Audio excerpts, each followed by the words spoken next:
Welcome to the Advocacy Action Center, where we bring you real conversations on advocacy, leadership, and community empowerment. I'm your host, Crystal Rogers.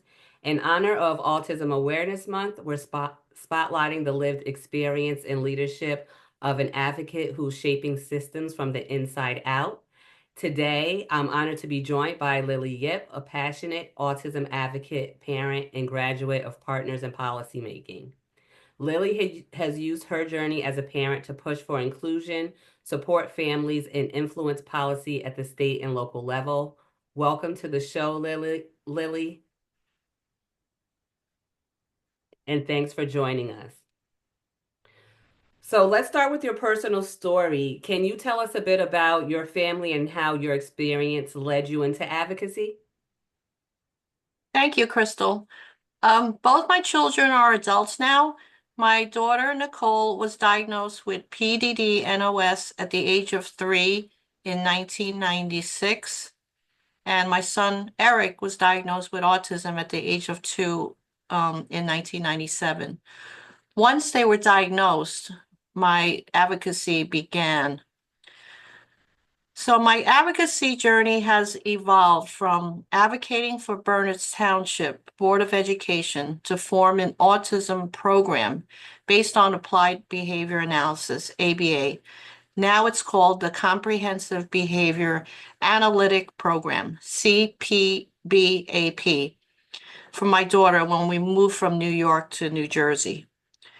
And it's evolved to advocating for the appropriate program at each stage of my son's development, ranging from out of district, general education, learning and language disabilities program.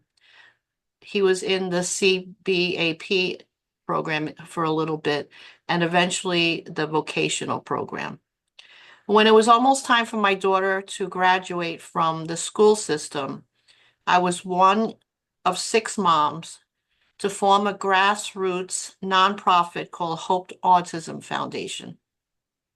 In its 12 years of existence, it raised close to $1 million to assist Our House, New Jersey, to form and run their day program called Hope Autism Solutions in New Providence, Bridgewater, Woodbridge, and Livingston, New Jersey. Wow, Lily, that is amazing. I honestly had no idea that you had accomplished so much. That is just amazing to hear from another parent advocate. Every parent's journey is different, but there's common challenges. So what were some of the first obstacles you faced when trying to get the right support yourself? Well, I mentioned that the Board of Education in Burnett Township started the autism program. It was brand new. Since my daughter was the first student, I felt like she was the guinea pig. Even though they called in the best to be consultants in shaping the program, there was a steep learning curve. There were many IEP meetings to discuss progress in achieving some of the goals in my daughter's IEP. Wow. Um, that's interesting to hear. Honestly, a lot of times when you're advocating for something that has not been provided before, it can feel scary for families. Um, so thank you for sharing that. And I think, you know, it's hard sometimes to be the first, but it really helps those that follow you. And You, just to follow up on that, mhm, so this was in elementary school. So okay. as she progressed to middle school, they had to start that program. And then when she transferred to high school, then they had to start that program. But since then, it's over 25 years now. Um, families moved to this town to attend this program. So it has served many, many, many students since then. I love to hear that. I have a similar story where I moved to my town due to, the work that came before me. Today, I'm actually honoring autism with a door that's been decorated by students in my district because every year they have a whole week that's dedicated to awareness, inclusion, and acceptance. So again, thank you for just kind of setting the stage for services for others that came behind you. So you took your advocacy to a new level by joining Partners in Policymaking. For those who aren't familiar, what is this program all about? Well, Partners in Policymaking is a quote from the Bog Center on Disability and Human Development's website, a leadership development and advocacy education program for adults with developmental disabilities that are over 21 and family members of children and transition age youth, available through collaboration between the New Jersey Council on Developmental Disabilities, the Bog Center on Disability and Human Development, and Disability Rights New Jersey. The goal of this program is to prepare the next generation of disability advocates to work towards meaningful change in our state, unquote. Upon completion, I developed the knowledge and skills needed to advocate for opportunities and supports that promote self-determination, independence, and inclusion in all aspects of community life. Be members of advisory boards and committees and work alongside policymakers. And we were both together in Partners in Policymaking the first time, and we both just completed Partners in Policymaking Advanced. It was truly a great experience. What inspired you to initially apply, and what did you take away from that experience? Why I initially applied because I wanted to learn best practices in disability advocacy, as well as further build up my disability network. I was accepted for the class of 2019, like you mentioned, Crystal, and we learned best practices and important advocacy topics from nationally known experts. Disability history, advocacy across the lifespan, where I learned about a valuable tool charting the life course for person-centered planning, building social capital, bridges to the community, and transitions from school to adulthood with some of my favorite topics. I was also accepted for the class of 2025, like you mentioned, in the Advanced Leadership Academy. Topics have included person-centered systems, equity and cultural diversity and allyship, direct support professionals, school climate, equity and inclusion. All of these lectures have made a positive impact on my advocacy work. Partners emphasizes policy level change. How did that shift your thinking as a parent and an advocate? My thinking shifted to realize how important it is to work with other parents and advocates. Strength is in the numbers to affect policy level change. It was eye-opening to see parents and advocates work with legislators to introduce bills in the Congress, then on to the Senate, and eventually get signed into law. That was truly inspiring. I agree. Coming into partners, I had an agenda the first time, and graduating out of that first class, I think I learned that it's not my agenda. I am here as a parent and to support, and, you know, the self advocates in the room really push for legislation and policies that I was not thinking about as a parent. So it really was a great experience. And I do want to encourage folks that are watching to research partners in policy making. It's in most of our states here in the US. So after graduating from partners, how did you take what you learned and apply in your own advocacy? So the topic for my advocacy action plan in the first class was housing. So I teamed up with another parent and we identified possible options, resources, and partners so that we could distribute the information because every family is different. In 2023, I was invited to join the SPARK, which is the largest autism genetic research study in the US, to join their diversity, equity, and inclusion, and now it's called Outreach and Engagement, their advisory board, because it was expanded to include AAPI and Latino and Hispanic communities to join the existing work that they did with African American and Black communities. Spark's goal was to expand these underserved populations in research to match the U.S. Census.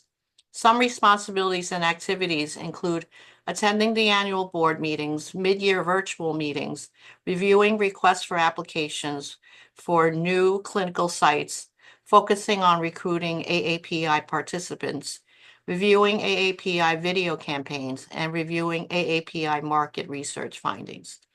In early April 2025, I joined the National Council on Severe Autism in Washington, D.C. for their inaugural Authentic Awareness Autism Assembly for training and a day on the Hill, meeting with the staff of our Senators Booker and Kim and Congress representatives. We weren't able to meet with my Congressman Tom Kane Jr. in DC. So we set up a meeting virtually with his staff back in New Jersey. We spoke about protecting Medicaid funding, having autism be declared as a public health emergency, and the proper oversight of the 2024 reauthorized Autism Cares Act, which will ensure support for research, services, tracking, and other government activities. Several parents also spoke about their personal stories. Recently, I've been more active with working with the Burness Township Committee. A group of parents met with the mayor on important topics such as competitive integrated employment and affordable housing for the special needs community. We also met with other community leaders about recreational opportunities. And just recently, they've opened up an adaptive golf clinic, and it got filled up in less than 2 days. I've written emails about and made public comments during township committee meetings, which meet twice a month. Wow. So you've done it all, Lily. I just love that. You took it to every level where you're like, you're in your town, you're at the state level, you went to talk to Congress. You know, if we can get advocates to do one of those things, I think this is time well spent. And it's really powerful to hear from another parent that you took the initiative, you partnered with organizations that were already going, and you got your seat to go. Telling our story is so important. I think most people feel a little intimidated when you mention speaking with your legislator, but honestly, your legislator is a person that wants to represent you.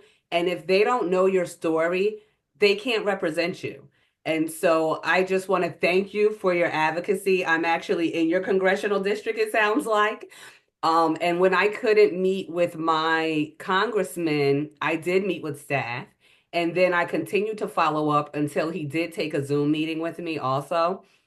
So, I really do want to push folks that are watching, listening to take the initiative, tell your story. You would be very surprised how eager your elected politicians are to hear from you. You've worn many hats, parent, advocate, leader. How do you balance those roles, Lily? Well, I approach these roles one step at a time. With raising and teaching my children on the autism spectrum, often it is required to break down a task into baby steps. This approach actually helps in the tasks that I need to tackle. It also prevents being overwhelmed and gives me a sense of accomplishment when the steps are complete. I also firmly believe in self-care. In order to take care of others, I must take care of myself. Some of my self-care activities include attending live concerts and Broadway shows, walks in nature, photography, and cooking. Beautiful. I mean, I think, what you shared is important that you already have a routine and habits in your home that works.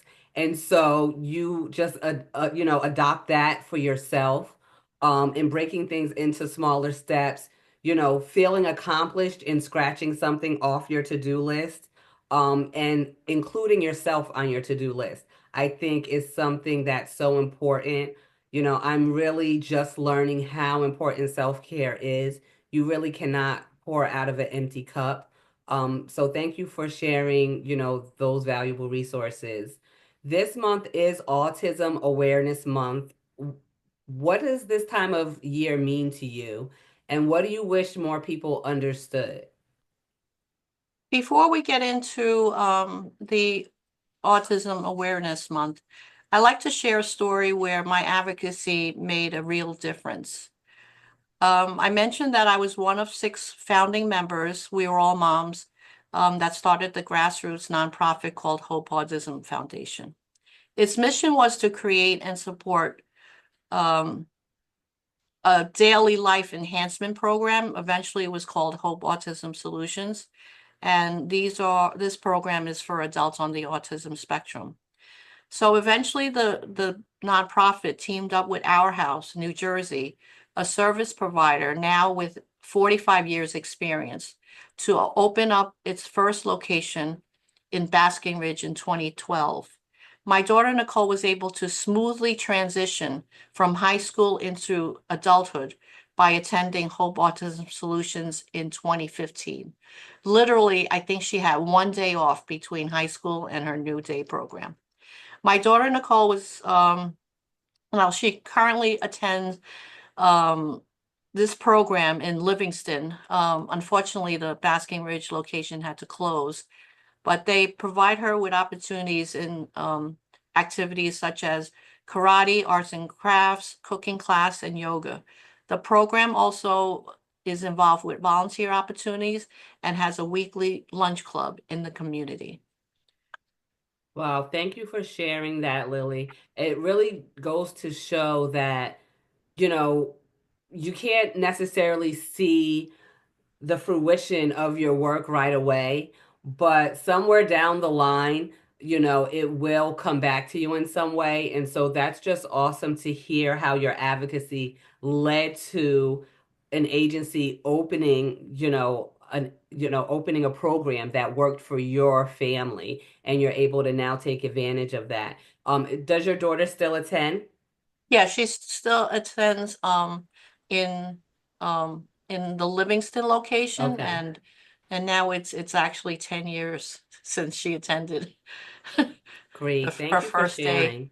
And Yeah. I do want to ask you when we're finished, just send over any resources that were mentioned so folks can support those organizations that are doing the work. Thank So I did ask about Autism Awareness Month, what this time of year means to you, and what do you wish more people understood? So when my daughter was diagnosed in 1996, the rate was 1 in 10,000. So awareness in the community was very important. Recently, the new rate was released and is currently 1 in 31. So it's important now that the awareness is changed to acceptance. So I think recently the month has been changed to Autism Acceptance Month. So according to the Autism Society, the hope is to emphasize, quote unquote, from the website, understanding, inclusion, and support, moving beyond awareness towards meaningful acceptance. I also wish more people would understand that autism is a spectrum. So from the 1 in 31 that I mentioned, 27.6% have profound or severe autism. And my daughter is one of them. My son has autism, but he doesn't have the profound type. My daughter and all these individuals will need lifelong support in all areas, including making medical, financial, and personal decisions. Looking ahead, what are your hopes for your children, for families, and for broader systems like education and healthcare, even housing? Well, my hopes are for all individuals with developmental or physical disabilities to have a choice of where to live and who to live with, the choice of where and what to do for employment and or volunteer opportunities, and to enjoy a person-centered plan to lead a meaningful life by reaching their full potential. This would include access to education with accommodations and preventative health care or other health care when it is needed, the healthcare would most likely be funded by Medicaid and or Medicare. So protecting Medicaid funding right now is a priority of many, many families. There's actually, I know in Brooklyn, New York, one Brooklyn healthcare system, they were working on a housing project where there would be retail space on the bottom floor of an apartment building, and in that retail space would be therapists, medical professionals, different agencies that would serve the folks that live in the building or give folks easy access to those services. So there are some creative initiatives that are happening, but we really need to see more models, when it comes to healthcare, housing, all of these services that are not specific to people with disabilities, but people with disabilities have a harder time accessing. Um, what advice would you give parents that are just starting this journey? You are not alone. There are other families who have similar situations and can advise and support you. Oh, I like that. And before we close out, do you have any last thoughts that you like to share? Um, I just like to say I think we mentioned it throughout this interview that some of our in the loved ones do not have a voice, so we must use our voice to represent them and um, advocate for their best life.